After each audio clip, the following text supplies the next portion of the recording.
Amanda Platell's latest attempt to claw relevance from the shadows of a collapsing tabloid industry can only be described as yet another desperate grab for oxygen from a media class that has long run out of integrity, credibility, or even basic imagination. When she declares that she hopes Harry and Meghan enjoy their last utterly deluded moment in the limelight because it's about to come crashing down, she is not presenting journalism or commentary or even critique. She is performing the same tired pantomime that British tabloids have been staging for 8 relentless years, a theatre of bitterness, envy, and failure disguised as public interest. And the saddest part is that they truly believe that if they shout loudly enough, if they smear viciously enough, if they recycle the same insults frequently enough, the public will be fooled into thinking Harry and Meghan are the ones clinging to delusion. No. The only thing deluded here is the British tabloid machine that still imagines it has the power to control global narratives in a world that has long outgrown it. Because what exactly is crashing down? Certainly not Harry and Meghan's lives, not their family joy, not their thriving global reach, not their marriage, nor their values, nor the loyalty they inspire across continents. The only thing that has been crashing down, day by day, year after year, is the reputation of British tabloids themselves. They are the ones falling into irrelevance. They are the ones scrambling for attention. They are the ones who cannot pull clicks without attaching the names Harry and Meghan to every hysterical headline. In fact, without the Sussexes' names, British tabloids would lose half their traffic and 80% of their manufactured outrage. They know this. We know this. The world knows this.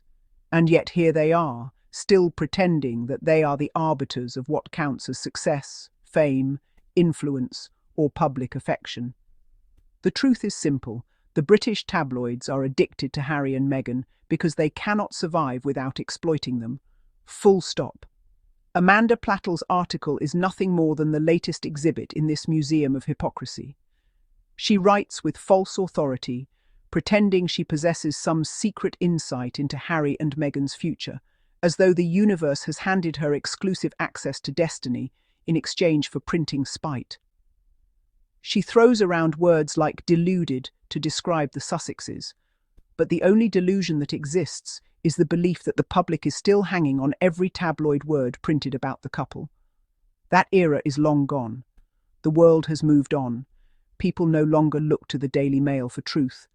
They look to it for entertainment, for unintentional comedy, for examples of media malpractice, or for a case study in decline. The Daily Mail is not the voice of the people. It is the voice of the bitter, the bored, and the perpetually threatened. What is truly remarkable is how the tabloids continue to write about Meghan and Harry with such venom while refusing to acknowledge the most obvious fact. The Sussexes have never needed the tabloids. Not then, not now, not ever. They did not build their lives on the backs of newspapers. They did not require tabloids to define their relevance. But the tabloids, especially the Daily Mail, have built an entire business model on the Sussexes' names. Every fabricated feud, every distorted headline, every sensationalist lie has been monetized. The tabloids are the ones squeezing pennies from poison. They are the ones turning hate into profit. They are the ones scraping Harry and Meghan's names across their pages like miners in a collapsing cave searching for the last remaining nugget of gold. Amanda Platell accusing Harry and Meghan of being in their last moment of limelight is like a sinking ship mocking a lighthouse for being too bright. The irony is so thick you could carve it. The tabloids are fading. Their circulation is dying. Their younger readership has evaporated. Their credibility is shredded. Their influence is crumbling. Their business model is decaying. And yet they still insist on predicting doom for two people who have outgrown them entirely. Harry and Meghan are not deluded. They are simply uninterested. They are not chasing limelight. They are chased by it. They are not clinging. They are evolving. Meanwhile, the tabloids cling to them like barnacles on a sinking vessel. The British tabloid system has never forgiven Harry for protecting his wife. They have never forgiven him for refusing to let Meghan be destroyed the way Diana was.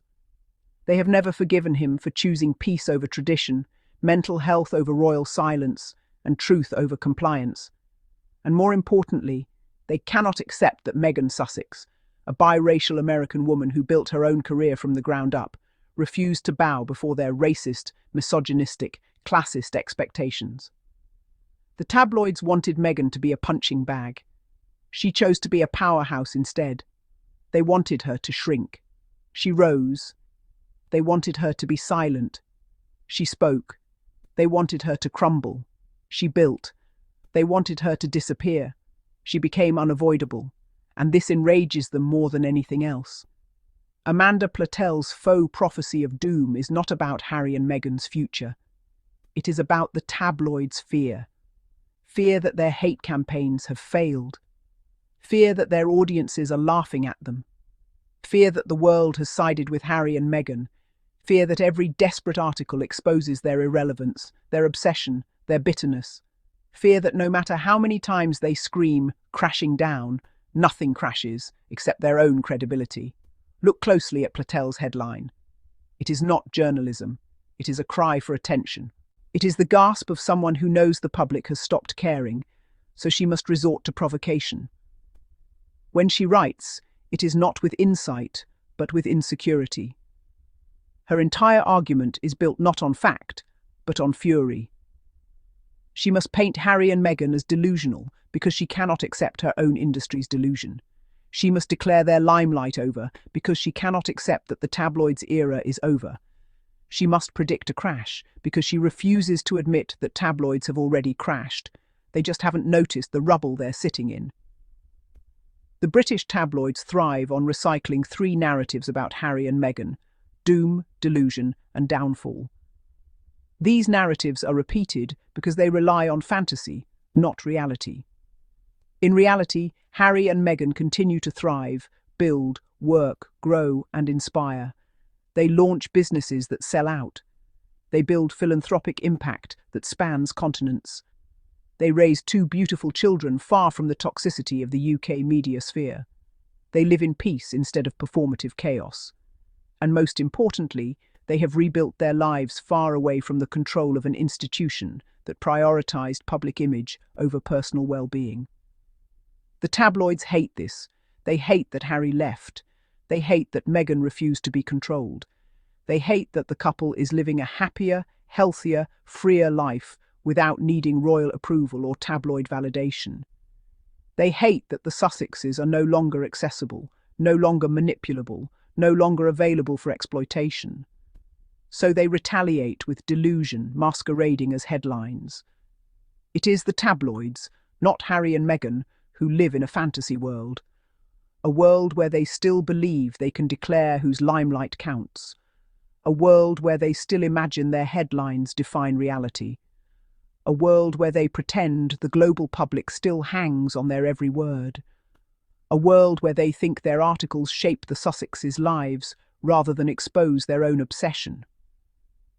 Platell's claim that Meghan and Harry are enjoying their last moment is especially absurd coming from a tabloid brand that has declared their downfall every week for 8 years. How many last moments have they predicted? 50, 100, 1,000? And every time the tabloids predict the Sussexes' downfall, the opposite occurs. Their popularity grows, their global relevance intensifies, their influence expands, their fan base multiplies, their accomplishments increase, their peace deepens. The tabloids are the only ones running out of moments. Every negative article costs them more credibility. Every attack reveals more pettiness. Every smear exposes more desperation. Every insult uncovers more irrelevance. This is why Amanda Platell writes with such venom. She is not predicting a downfall. She is grieving her industry's decline. And she cannot face the truth. British tabloids need Harry and Meghan far more than Harry and Meghan will ever need them. Without the Sussexes, tabloids would have nothing but rehashed stories about Kate's outfits and William's staged work appearances that last under an hour. They would have no drama, no conflict, no narrative, no engagement. The Sussexes are the sun around which the tabloid galaxy orbits, and the tabloids know it.